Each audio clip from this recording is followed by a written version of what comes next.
బాబా గురుదేవులు మనకి తెలియజేస్తారండి. మెహర్ బాబా మనకు పేదల నుంచి పరమదిగారు పేదనం పశ్చాత్తాపం అనేటువంటి ఈ ప్రార్థన గురించి తెలియజేస్తూ ఇప్పటి వరకు ఏ అవతార పురుషుడు కూడా ప్రార్థన ఇవ్వలేదు. కానీ ఇప్పుడు మానవులు తరించడానికి ఈ ప్రార్థన అనేటటువంటివి వేరు బాబా వ్యక్తం చేశారు. అవి ఇచ్చినటువంటి ప్రార్థనలో అవి ఎక్కడి నుంచి వ్యక్తమని అంటే ఆయన యొక్క ఈశ్వరీయ మౌనం నుండి వ్యక్తమని, దైవీ స్థితి నుంచి వ్యక్తమైనటువంటి ప్రార్థనని ఏంటి అంటే ఈ పర్వతి గారు ప్రార్థన అనేటటువంటిది మీ నిజస్థితి గురించి ఇచ్చారు. అంటే అందరూ భగవంతుడే, కానీ మర్చిపోయాం. మనం మర్చిపోయి నేను ఫలానా అని చేయగలుగుతున్నాం. అటువంటి మన నిజస్థితి గురించి ఇచ్చారంట ఆ ప్రార్థన, పర్వతి గారు ప్రార్థన. అది ఒక్కసారి ఎరుపుతో చేయాలి అన్నారు. మనం ఓ పర్వతి గారు అని మొదలెడతామండి. ఓ మెహర్ బాబాయి మహి అన్నగారు జ్ఞాపకం ఒక తలుపు కింద చేసుకోవాలి.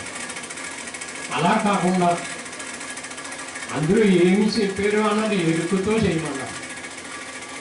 ఎరుపుతో చేసినట్లయితే నీ నిజస్థితి నీలోనే వ్యక్తమవుతుంది. అంత ఉత్కృష్టమైనటువంటి ప్రార్థన అని తెలియజేశారు. తర్వాత గురుదేవుడు ఇచ్చారండి. అటువంటి మన నిజాత్మకి ఇచ్చినటువంటి ప్రార్థన మన నిజాత్మే ఒక రూపం ధరించి అవతారుగా వ్యక్తమయ్యాడు. ఈ సృష్టికి అంతకీ సహాయం చేయడం ఆయనకి సంబంధించినటువంటి ప్రార్థన గురుదేవుడు ఇచ్చారండి.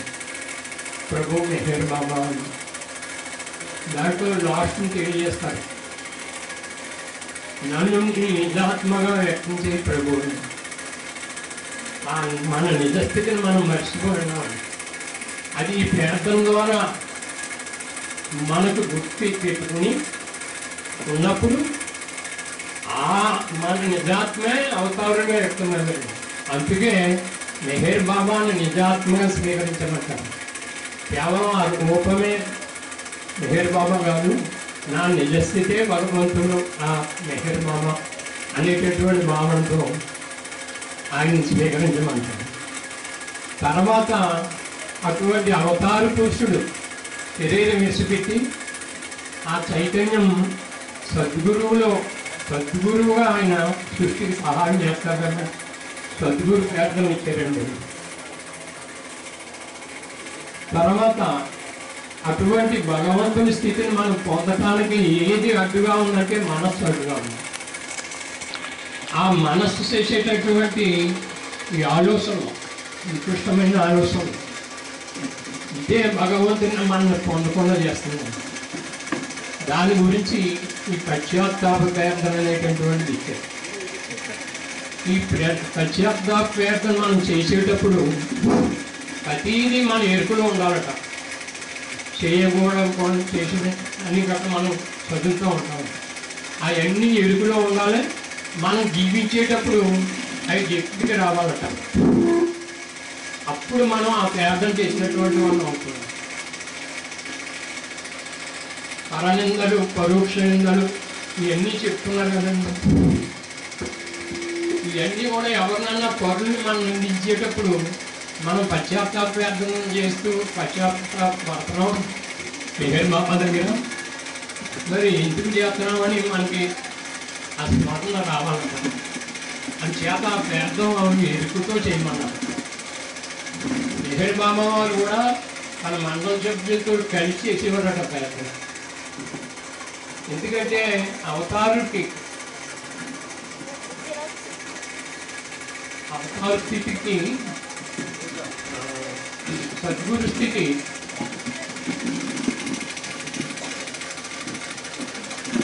అంతర్యామి అయి ఉంటుంది కాబట్టి అటువంటి సద్గురు స్థితికి నేను చేస్తున్నాను అన్నాడు మెహర్ బాబా. నీ భగవంతుడై ఉండి నీవు చేస్తున్నావు బాబా అంటే, నాకు ఈ స్థితికి ఆధారమై ఏ సద్గురు స్థితి ఉందో దానికి నేను చేస్తున్నాను నీవు. ఎందుకంటే అవతారు ఆయనే, సద్గురు ఆయన, సమస్తం ఆయన, మన నిజస్థితి ఆయన.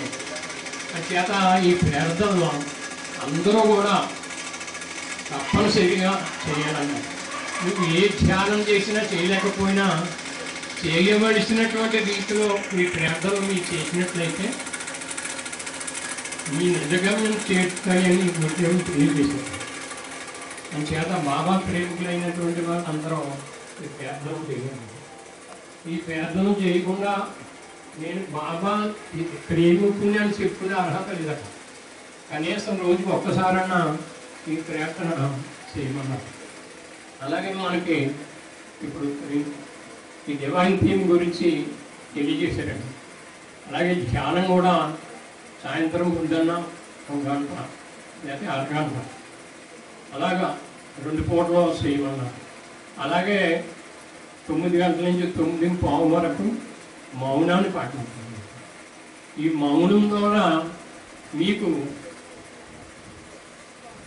ఆ శక్తిని సద్గురువు ఆ శక్తిని మనకి వ్యక్తం చేస్తారట. ఏ శక్తిని? ఆత్మకు సంబంధించినటువంటి శక్తిని.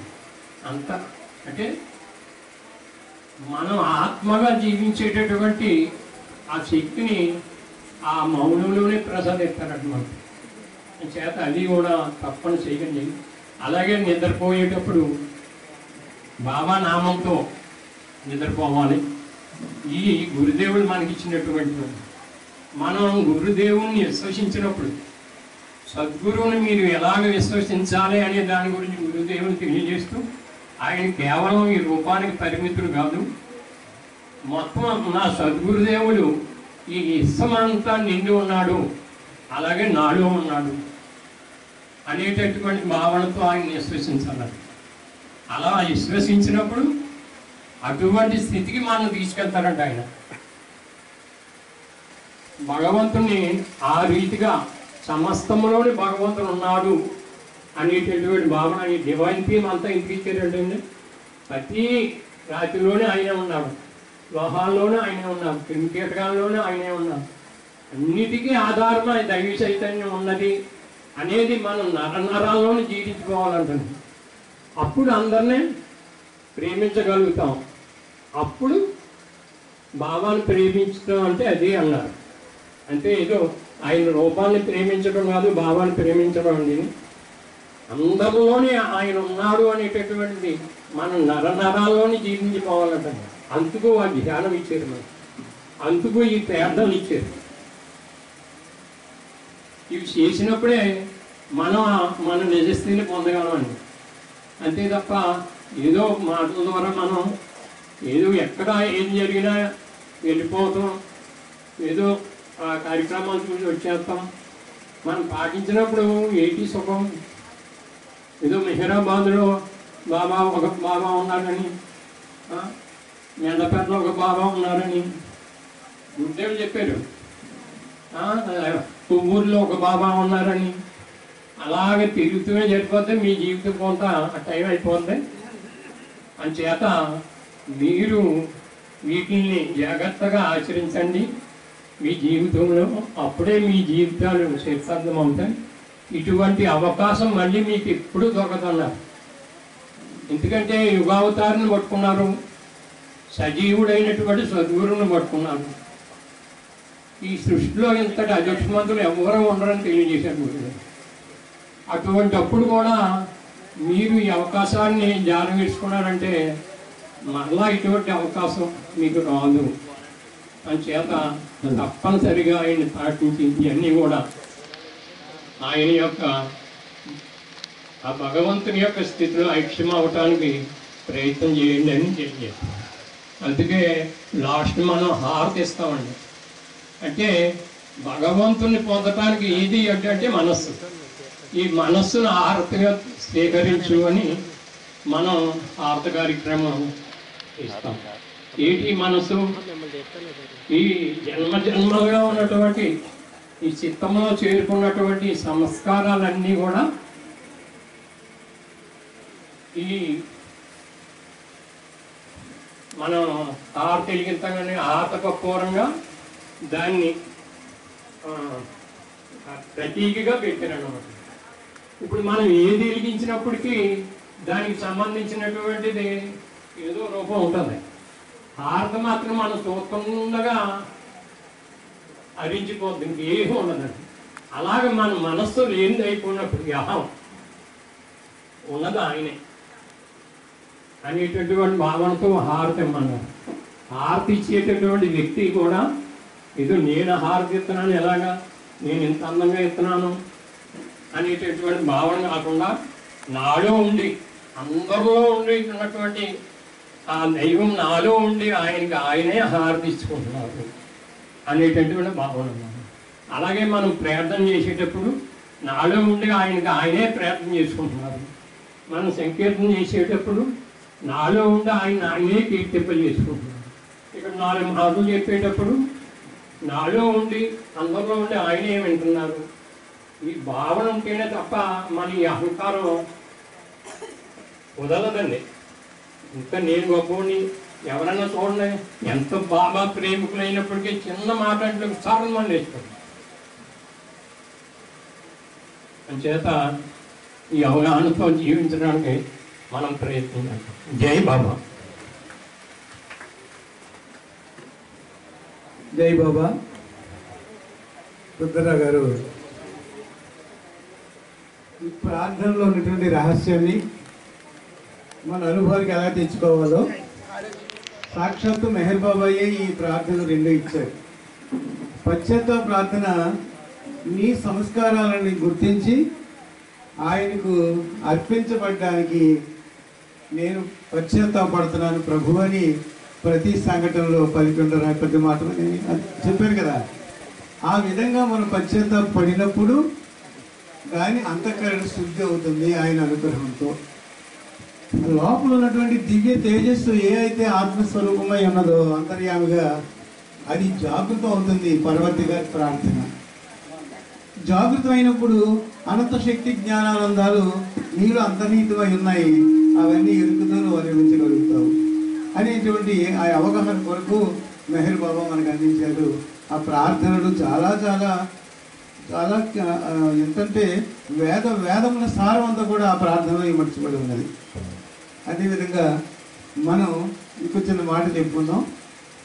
ఎందుకంటే కన్క్లూజన్గా ఉదయం నుంచి ఇప్పటి వరకు అవతార పురుషుడైనటువంటి మెహర్ బాబా వారి యొక్క దివ్య సాహిత్యాన్ని ఈ మానవాళి ఉద్ధరించడానికి తరించడానికి ఏది అవసరమో ఆయన రాక గల కారణం ఏమిటో అనేక అంశముల మీద మన సోదరులు అందరం కూడా మనం ఇక్కడ తెలుసుకున్నాం. తెలిసిన అందరికీ కూడా అందరికీ తెలిసిన విషయాన్ని మరొక్కసారి పునర్విమర్శ చేసుకోవడమే ఇలాంటి సత్సంగం యొక్క ఉద్దేశం. కాబట్టి మనం ఇలాంటిది ఎన్నిసార్లు కార్యక్రమాలు చేసుకున్నా అన్నిసార్లు కూడా మనం అనేక జన్మలు అధిగమిస్తూ మన చైతన్యాన్ని వికసింపజేసుకుంటూ ఆధ్యాత్మిక వైపుకి పురోగమిస్తూ ఆధ్యాత్మిక మార్గంలో గమ్యము చేరడానికి సహకరిస్తుంది. సత్సంగత్వే నిస్సంగత్వం, నిస్సంగత్వే నిర్మోహత్వం, నిర్మోహత్వే నిశ్చలతత్వం, నిశ్చలతత్వే జీవన్ముక్తి అని తెలియజేశారు. అయితే ఇక్కడ చిన్న విషయం ఏంటంటే ఇప్పుడు మనకి భౌతిక శరీరం ఉన్నది. ఈ భౌతిక శరీరం దేని చేత పోషించబడుతుందంటే భౌతిక సంస్కారముల చేత పోషించబడుతుంది. ఈ భౌతిక సంస్కారములు ఏమవుతాయి? భౌతిక చైతన్యముతో భౌతిక సంస్కారాలను భౌతికమైనటువంటి శరీరముతో అనుభవిస్తూ ఉన్నాం.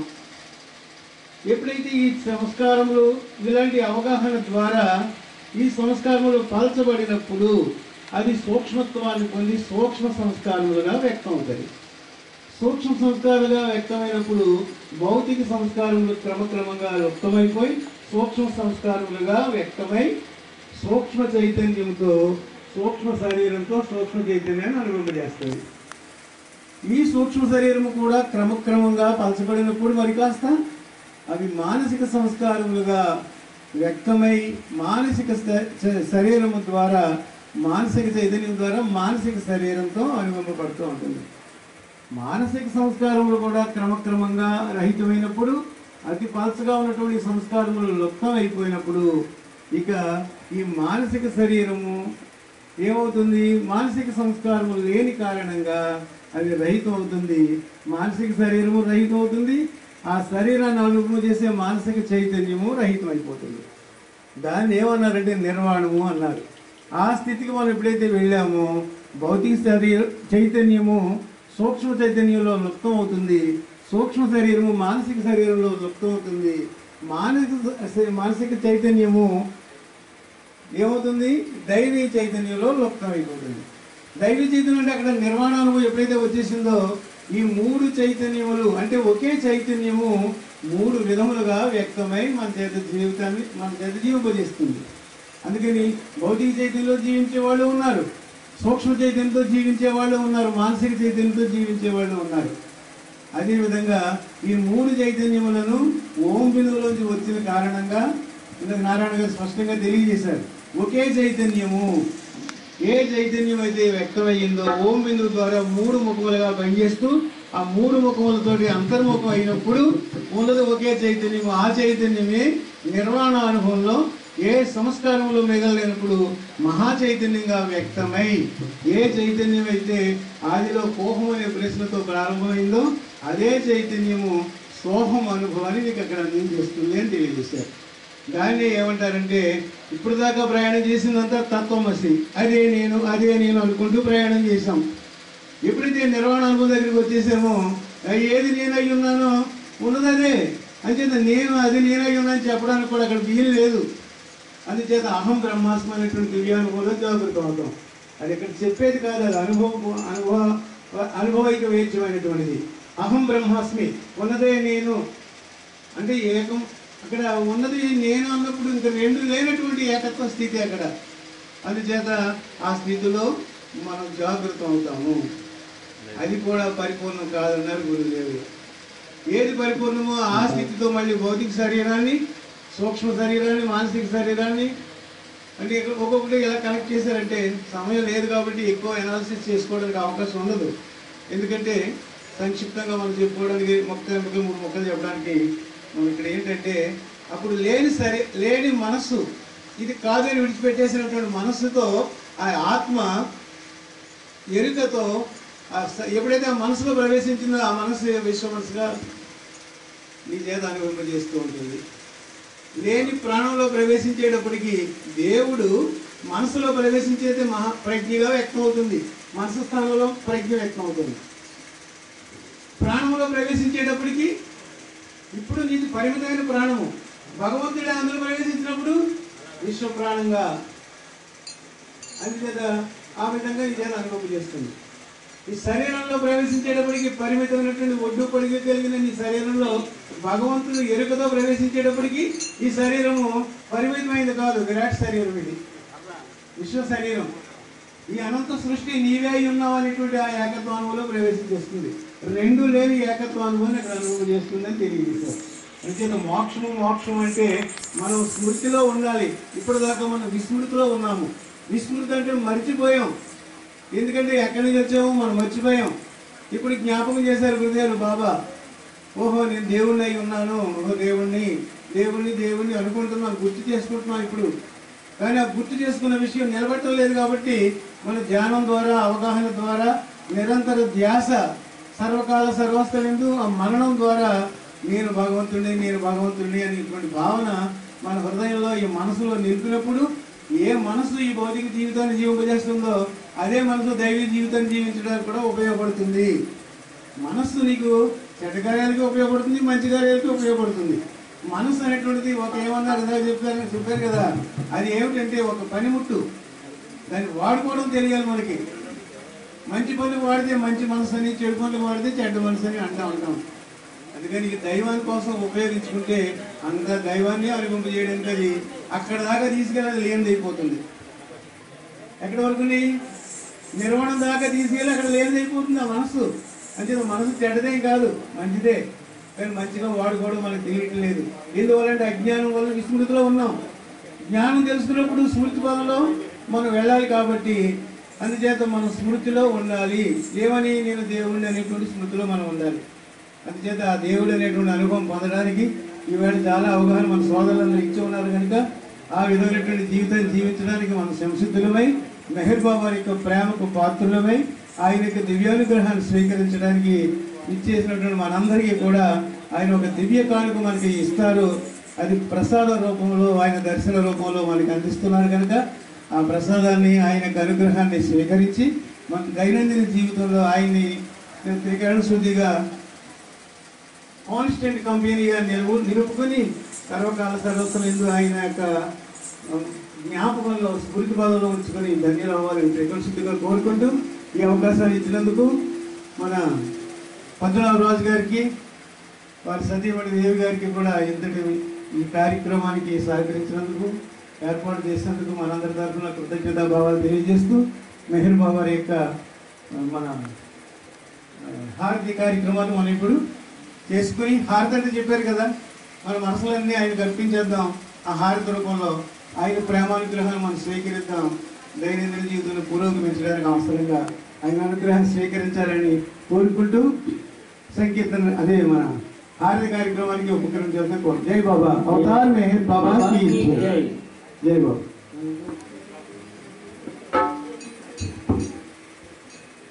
अवतार मेहर बाबा की जय. अवतार मेहर बाबा जय जय. अवतार मेहर बाबा जय जय. अवतार मेहर बाबा जय जय. अवतार मेहर बाबा जय जय.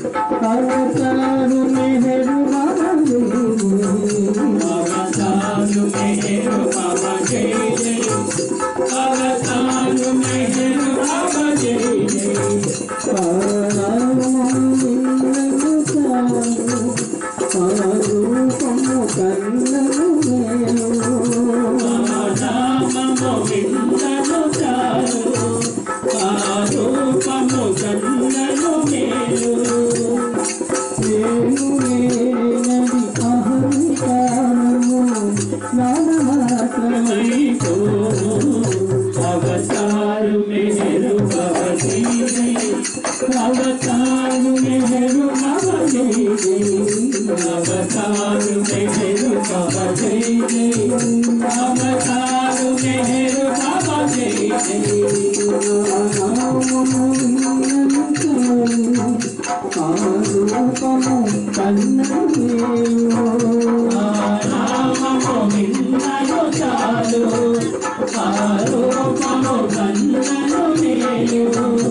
अवतार मेहर बाबा जय जय. अवतार मेहर बाबा जय जय.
बाबा की जय मेहर बाबा की जय, बाबा की जय मेहर बाबा की जय। अवतार मेहर बाबा की जय, अवतार मेहर बाबा की जय, अवतार मेहर बाबा की जय, अवतार मेहर बाबा की जय।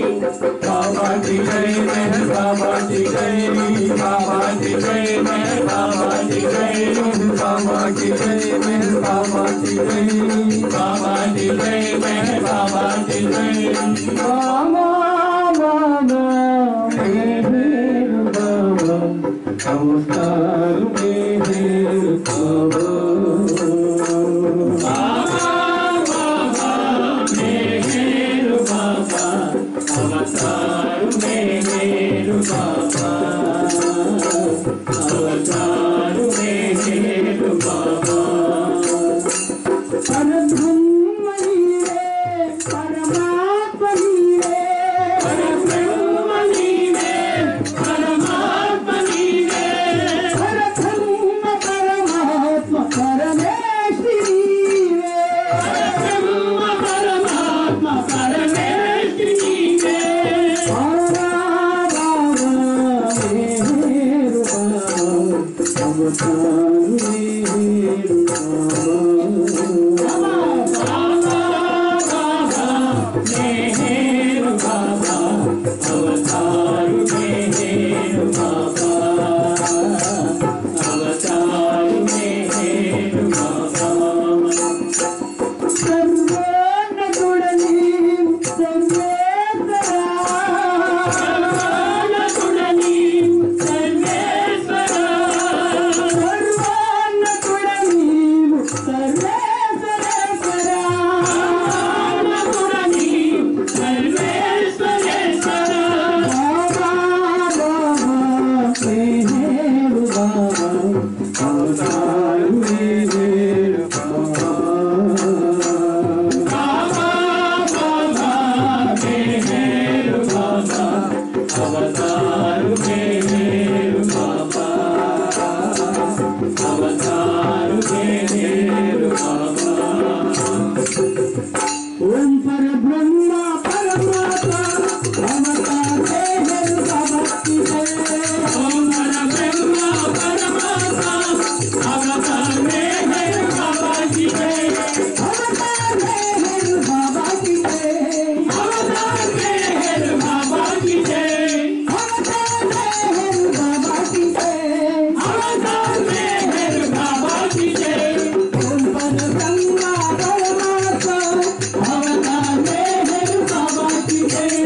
ओम परब्रह्म परमात्मा, अवतार मेहर बाबा की जय, अवतार मेहर बाबा की जय, अवतार मेहर बाबा की जय, अवतार मेहर बाबा की जय, अवतार मेहर बाबा की जय, अवतार मेहर बाबा की जय, अवतार मेहर बाबा की जय, अवतार मेहर बाबा की जय, अवतार मेहर बाबा की जय, अवतार मेहर बाबा की जय।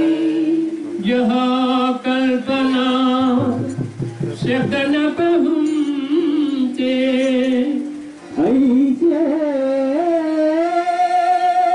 अमरान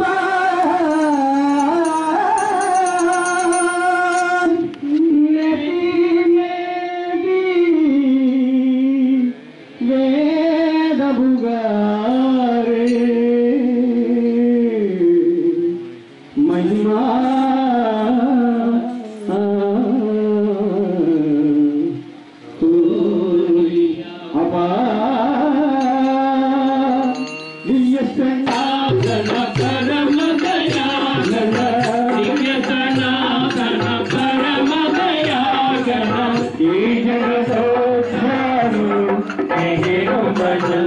आरती सीतारो नेहरू मन आरती सीतारो दुख दीप चंदन कर जाना भोग लगाना फूल चढ़ाना तुम्हारा ही तुमको उठाना आगे बढ़ाई करो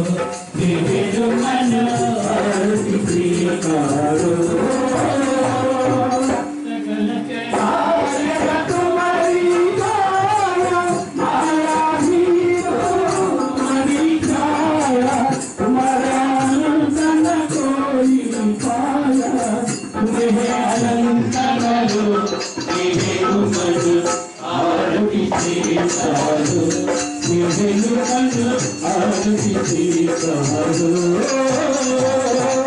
अपने को जब नहीं जाने महिमा तुम्हारी क्या पहचाने जो कुछ भी कहते हम जाने लगा से तुम्हारो मेरे मन आरती सीतारो मेरे मन आरती सीतारो नारी तुम्हारी कृपा को क्या बलिते प्रभु तुमको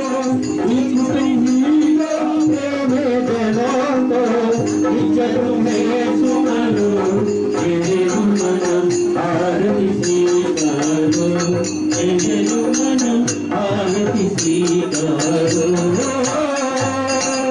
दिव्य सनातन परम दयागन दिव्य सनातन परम दयागन हे जगदोधारो मेरे मन आरती सीतारो मेरे मन आरती सीतारो दिव्य सनातन परम दयागन दिव्य सनातन परम दयागन हे जगदोधारो मेरे मन आरती सीतारो मेरे मन आरती सीतारो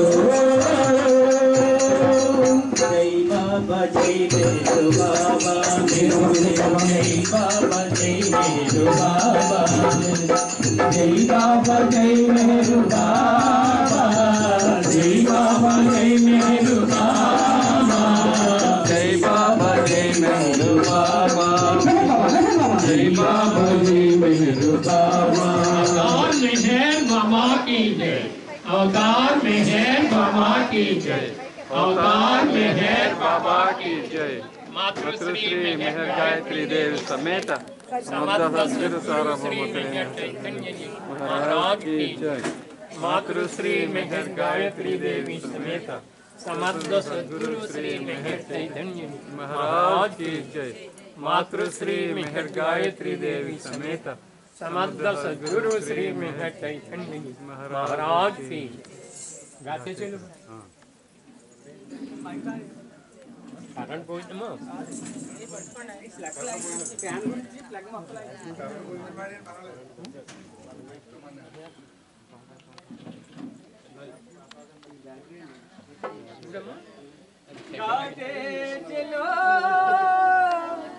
गाते चलो गाते चलो मेहर गाते चलो मेहर मेहर गाते चलो चलो गाते चलो गाते चलो गाते चलो मेहर मेहर गाते चलो मेहर मेहर गाते चलो काम करते चलो नाम जपते चलो काम करते चलो नाम जपते चलो सत्य कहते चलो झूठ त्यजते चलो सत्य कहते चलो झूठ त्यजते चलो चलो झूठ त्यजते चलो प्रेम जीवन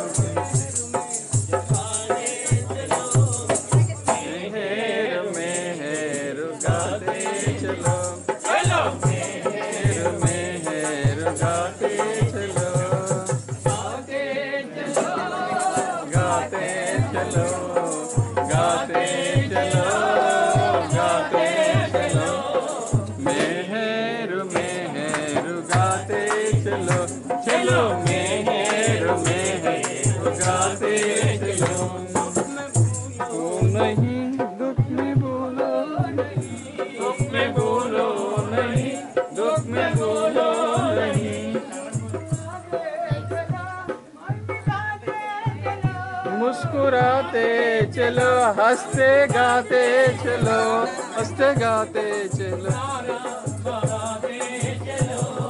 मेहर मेहर गाते चलो चलो मेहर मेहर गाते चलो गाते चलो गाते चलो गाते चलो गाते चलो मेहर मेहर गाते चलो चलो मेहर मेहर गाते चलो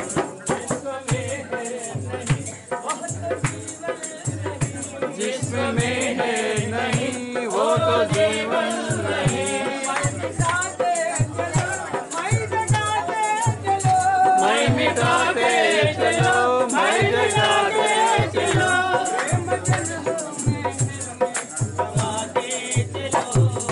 मेहर मेहर गाते चलो चलो मेहर मेहर गाते चलो गाते चलो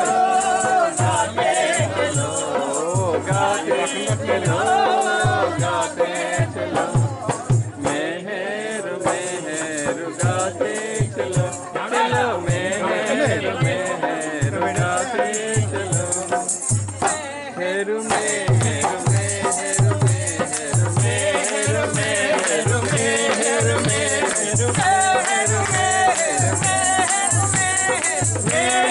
मेहर मेहर मेहर मेहर